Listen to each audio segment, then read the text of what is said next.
Conformis, ticker symbol CFMS, a stock that Cathie Wood has been buying heavily. We look into what ARC is doing, the current news, what is Conformis, insider activity, customer reviews for their product, the patents that they hold, competitors, the other companies who are doing something similar in the market, their financials, and something interesting. So let's get started. So the ARC is buying this into the 3D printing ETF. So this is the report from this morning, and you can see that Conformis is sitting there right at about 3.12% of their portfolio. It's a highly diversified portfolio, and it's a small chunk of that. On the lucid tracking, it shows that ARC has been buying it for the past 4 or 5 days, almost on a regular days. And let's come back to the current news that came out. So it looks like FDA has cleared their knee replacement system. Now let's get into what is Conformis, and that'll give you a better understanding of them. So they are basically into manufacturing of these custom-made knee replacement systems. So they manufacture these medical components. The unique thing about them is they do a CT scan of a person's knee or hip, and with that they create a custom-made knee joint or knee replacement surgery for them. So these products are custom made for those gentlemen individually. They look into the CT scan of the person, and this is very, very popular with regards to the arthritis and the other degenerative bone diseases that are happening. They're into knee replacement and hip replacement. So that's what's making, and with these, we have seen many patients and customers have spoken about it's being very comfortable for them because it's custom made for them compared to the other off-the-shelf products. Now, a few insider activity. The Dataroma shows that the president and CEO has been selling shares right from 2020 onwards, and you can see the director of he purchased it, and this was back in May of 2021, and this was right before the current news, or right around that time of the current news of FDA clearance, and that's when the share price jumped up. So you can see how the insider activity has been developing across that. But the CLO, the secretary, the president, yeah, they're selling. But again, selling does not define everything. There could be multiple reasons why a person is selling. It could be a variety of reasons. So it's not just that they feel that the stock is overpriced or anything. So that should not be related with that, because people can sell for many reasons, but if they buy, it's only for one reason. Then that's when they feel that the stock price is low. But again, look, let's come back to this. This is the FinViz, and it does show the president and CEO has been selling this. It's all selling transactions. This is going back all the way to December of 2020 and 2000. Yeah. Now let's come back to the CFMS insider holding. This is where it's concerning a little bit. It's only held by about 4.3% of the insider. Rest of the others are being held by institutions. Well, Charlie Munger had mentioned that show me the incentive and then I'll show you the outcome. So when you have the owner invested who has the same, their belief aligned as the same as the shareholders, then you can see that yes, you guys are on the same boat. The shareholder and the insider and the owners are on the same. They have their motives aligned in the same direction. But yeah, that doesn't define everything. So just a point to look into. Now, the customer reviews. So I've been trying to look into the reviews and basically trying to see how the people have been, because this company has been in the market for quite some time, more than a decade now. And what kind of reviews can you find? So you can see different types of doctors who are, and I just looked up Chicago. It looks like there are a couple of doctors and a couple of medical facilities who are providing their services. This on the Conformis website, and it's showing how there are different types of different doctors who are providing this service. So that tells you that the doctors are accepting this technology and they are providing it to their services, because ultimately, I mean, patients don't know much about it. It's the doctors who would recommend that.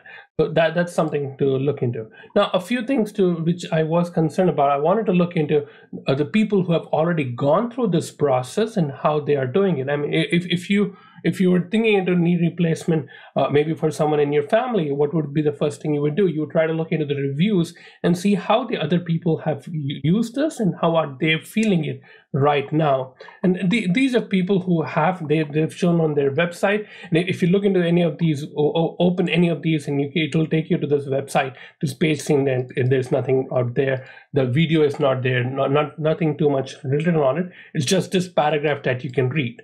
If you open any of the videos on this website, nothing is working. Not sure why, but my concern was I wanted to look into these guys, how they are doing now in this present date, because knee surgeries, they have a tendency of wearing out and decomposing after some time, and the bone rejecting it. But how are these people performing, and how do they feel about their knee replacement at this age after a few years of using it? I could not find anything in that regards. It's difficult to find people, the local profiles, their Facebook profiles. It was difficult to look into how these people are doing. But this is one person I've tried to closely look into it. Now, this video is on Conformis' own YouTube channel, so there could be bias in this. But if you look into their Facebook page, you will see all these reviews, different types of reviews, and these are all in the positive direction. And again, this is again the same Conformis page, so there will be some sort of bias in there and control over the comments. You can see all these comments are on the same, or mostly on the positive side. But again, yes, like I said, it's in that same direction because it is on that same page. Now let's close this and let's come into the patent section. So you have the patents that's going on, and these are number of patents that Conformis owns, and these are other patents that are currently pending. So if I open any of these patents, it shows you that these are more in the repair and the replacement category of the knee. So they have quite a bit of patents that they are owning, and they can run a monopoly in that sector if that sector were to work. Now, let's look into the competitors. This is something interesting. So I just looked into the other manufacturing of companies, especially manufacturing companies who are in the knee replacement sector, the orthopedic device components, and it gave about 10 lists, 10 people, 10 companies in this. And the topmost is Stryker, and then DePoy, Zimmer, but there is no confirmation on any, there's no discussion of Conformis here. But again, this could be a bias, and Conformis is a relatively newer company compared to the other companies on this list. And these are all big companies. You can see a market cap of about 9.9 billion, 9 billion, 10 billion. So it is a bigger companies. Whereas Conformis is only 226. It was 100 million a few weeks ago before the May 10th catalyst that came out from the FDA. But so these companies are not just into knee replacement. They do a couple of other things. But it is interesting to look into their stock charts. So if I looked up Smith and Nephew, which is SNN, then Stryker and Zimmer, these are all on this list. And these three companies, if you look at their 1-day chart, 5-day chart, 1-month chart, one thing you'll notice is they are all using that same trend line. They have that same trend line going through. So 1-month chart, 6 months chart, year-to-date chart, everything is aligning in the same direction. But well, again, these companies are bigger, and they have already been matured to quite a stage. And most of these trends could be because of external factors that's affecting the whole industry together. But that's not the case of CFMS. And so if you look into CFMS, the orange line, this is completely out of, it's an anomaly in that sector. You can see that's not behaving anywhere close to the other competitors in that section. And if you look into the business point of view, most of these companies are profitable. The revenue and they are mostly stagnant. This is for SNN, which is Smith and Nephew, and this is much in that section. But not so much understanding because these are again companies into different sectors. They are different. They have other things going on, so it's not apples to apples. Now let's look into the financials of the company. So Conformis, a few interesting things that are going on. You can see this is the annual chart from 2016 to 2020, and you can see the revenue. Revenue is fluctuating a little bit. Back in 2016, the revenue was higher, and then it decreased a little bit. Then 2017, it came out quite a bit, so minus 2.23%, and in 2018 it was up again for about 15% in 2018, and then 2019 it went down again. So this is just the revenue that I'm focusing on right now, and it's again going down to about 11% last year.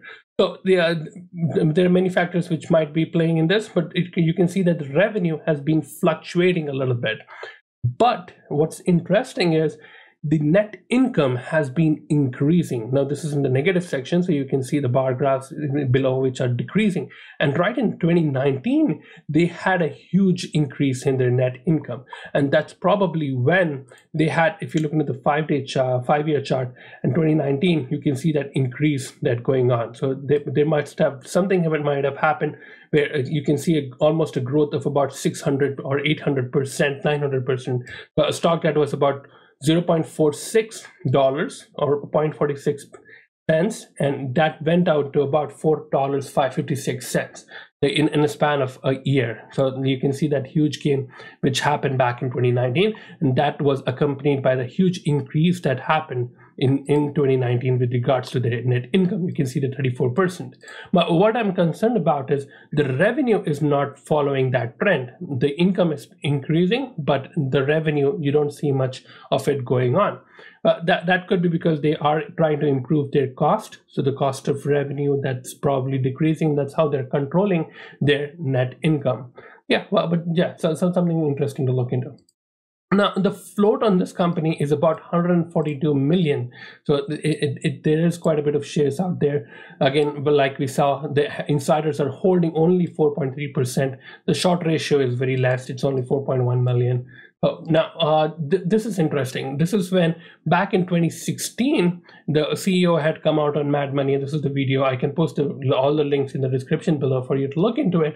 And he basically, back then, Jim Cramer was also talking positive about the company and how they felt. And it was basically a good review back in 2016. But if you look into the chart, and this is the 5-year chart, 2016, 2017, 2018, you can see the stock has been, right when it came out in the IPO, it has been decreasing. It was on a free fall going all the way till 2019. And then right in 2019, with that increase in income that we saw, that we increased. And then again, you can see that fall going out all the way down there. Now, there is something interesting. This is a research article which was referred in the book by Chris Meyer, 100 Baggers, where he reviews all the different types of 100 baggers, companies that gave out 100x reserves.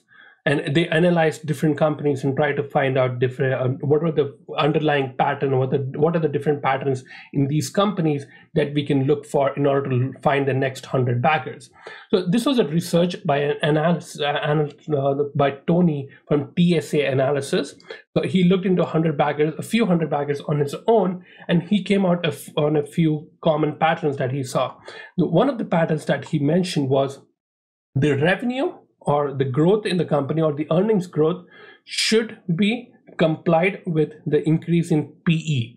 So the PE expansion, so this is the line that he basically summarizes, where he says, in the past 100 baggers I looked at, accelerating growth rates appeared more likely to coincide with the PE expansion. So what he basically means that if there's a company which is having a accelerating growth rate, so the growth rate is increasing every quarter, then and that will give you a maximum of PE expansion. So the market will value the company more, and that PE expansion will help in getting that 100 bagger for a company. So he gave a very good example. So he hypothesized two stocks, Flat and ACC, and he said, say in 2000, the year 2000, both of them had an earnings per share of $4. Say $1 in each quarter. So all the 4 quarters, they made $1 per share in the year of 2000. Now, let's say in 2001, Flat made $1.25 in each of the quarters. So 25% in quarter 1, then again 25% in quarter 2, and again 25% in quarter 3, and same thing in quarter 4. In total, if you add all the $1.25, you get about $5 per share earnings for Flat. Now, similarly, if ACC this particular stock, if this does it in a different fashion, so instead of having 25% growth in constant in all the quarters, if it started off with 10% growth, so 10% in growth in the first quarter, followed by 20% growth in the second quarter, 30% growth in the third quarter, and then 40% growth in the fourth quarter. So there is an increasing growth every quarter, which ultimately gives you the same earnings per share of $5, but the PE expansion in this case would be way high, because the market will be seeing this increasing growth that's happening with the company, and it will value the company even more. And that's when you get these 100 backers. So if you come back to Conformis, can we get that pattern out of Conformis? Well, with the increasing net income, yes, you can see that the increase in income in 2020, it had about 14% increase. And in 2019, 34%. This is again annually, not quarterly basis. In 2018, you had 19% increase. So the income has been increasing, and the growth rate has been increasing. It was more in 2019 versus 2020, so it almost reduced to half. So there is that constant, the increase in, it's not a constant increase per se, but again, the revenue is not increasing altogether. So if there is no revenue increase, then where are you go? I mean, at some point, the income will be stagnant. Yes, you can reduce the cost to a level, but ultimately you need to increase your revenue at a good rate to get that output. Now, coming down to the interesting aspect. Now, we saw that ARK Invest is currently buying, but for the past, since July 14, 2021, they have been buying the CFMS stock. But if you look into the ARK on the Fintel website for Conformis and ARK Investment, Cathie Wood's portfolio, this is not the first time that they bought CFMS. They have been buying it ever since the IPO back in 2016. 2015, 2016 is when they came out with the IPO, and they have been buying. So you can see 2016, 2017, they bought, and they closed their position in the second quarter or third quarter of 2017. Then again in 2017, 2018, they bought again. She bought heavily when it was a little bit down, when the stock price was down, and then she again sold it off when it was falling off. So in this particular 2 quarters, you can see there's no progress. There's no shares held by Cathie Wood. Then again in 2019, when the stock was going up, she bought again, and then again when it was falling down, she sold. And so she has been doing same activity, and it doesn't look like it's in that long-term perspective. And you get that compounding effect only if you're looking at that long-term play. So yeah, Cathie Wood is buying. It doesn't mean she's right or she's good. It's our point to do our due diligence, to do our research, whether or not it works for us or not. And whether these decisions were right, where she bought the stocks at a higher price, especially in the IPO stages. Right after the IPO, the stock was at very high, about $16, $17. It's a little harder to read over here, but yes, it was at a higher rate at that instant, and she bought them and then sold it probably at a loss at this stage. Then she started doing her dollar cost average going down. Right here, she bought a lot to decrease the price. And then immediately, when there was a small increase, she might have probably sold it off. But something interesting to look into, the background. The good thing about CFMS is it has a history of at least about 10 years for us to go back and review and see how things have been moving out. I wouldn't say 10 years. It's only more than 4, 5, or 6 years. But yeah, something interesting to look into. All these links will be in the description for you to review. This is not financial advice, just a guy who loves to research into this. If you look into this, if there's any mistake from me, let me know in the comments below. We'll go over it and review it together. With that, take care, stay safe, bye-bye.